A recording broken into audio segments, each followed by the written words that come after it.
Every day, public health professionals work behind the scenes to keep our communities safe. But how do young students begin to understand this world? What happens when middle schoolers take their first step into the field of epidemiology, armed with curiosity, determination, and the courage to try something new? Welcome to PH Ideas. At PH Ideas, we offer math and science enrichment in middle school to help students get an early start on the path to epidemiology. This field depends on strong skills in numbers, data, and scientific thinking. But many students may shy away from it because they either do not know what epidemiology is, or they're worried that they won't be able to handle the math and science it requires. And this was the case with our students at first. All right, Davis, what do you think an epidemiologist does? It studies epidemics. An epidemiologist is involved in the mathematics and math and basically energy, what it takes to lift force and stuff. Study epidemics.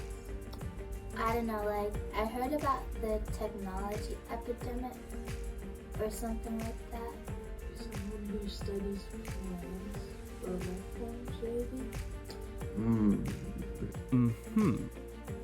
Let's see if we can change that. By building confidence and skills in these subjects during the middle school years, we can reduce the fear of learning epidemiology. Early support helps students develop solid foundations and a sense of confidence, both of which are key for success in epidemiology and public health.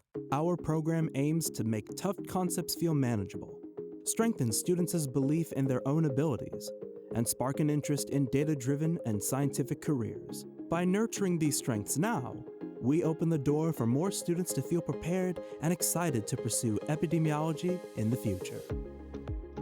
As the program began, students took on subjects that often feel intimidating for most people: physics and calculus, led by Dr. Samuel Mensah and Alpha Ba of the University of Memphis, respectively.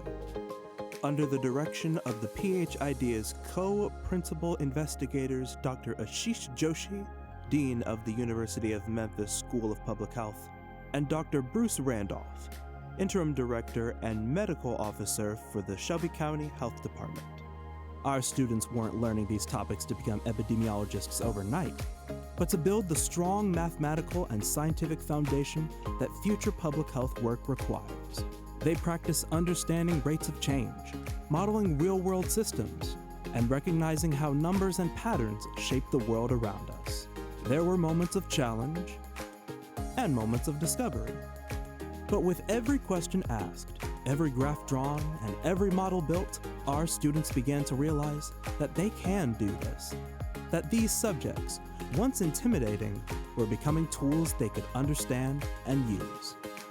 By the end of the program, students weren't just completing assignments, they were demonstrating real growth. They used the tools they had learned to solve problems, interpret information, and explain their thinking with confidence.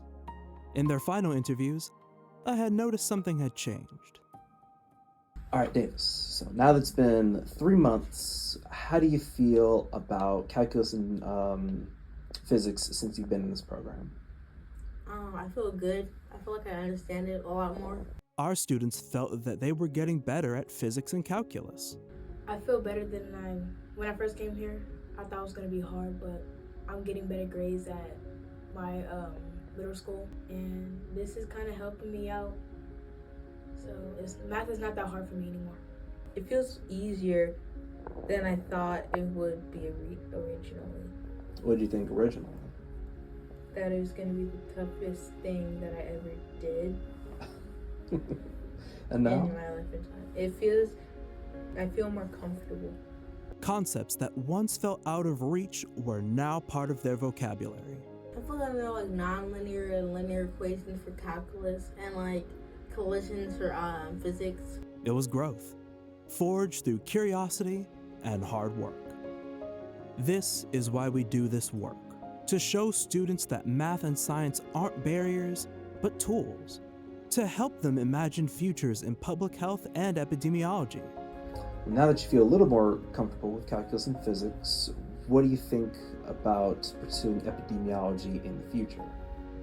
I feel like it would make kind of more sense because I can use my knowledge to help do it. I also need to learn more about diseases because I feel like if I only know calculus and physics, that helps a lot, but not the whole thing. To replace fear with understanding and spark a lifelong interest in protecting the health of our communities. The next generation of public health leaders is already here. They just need the opportunity to discover what they're capable of.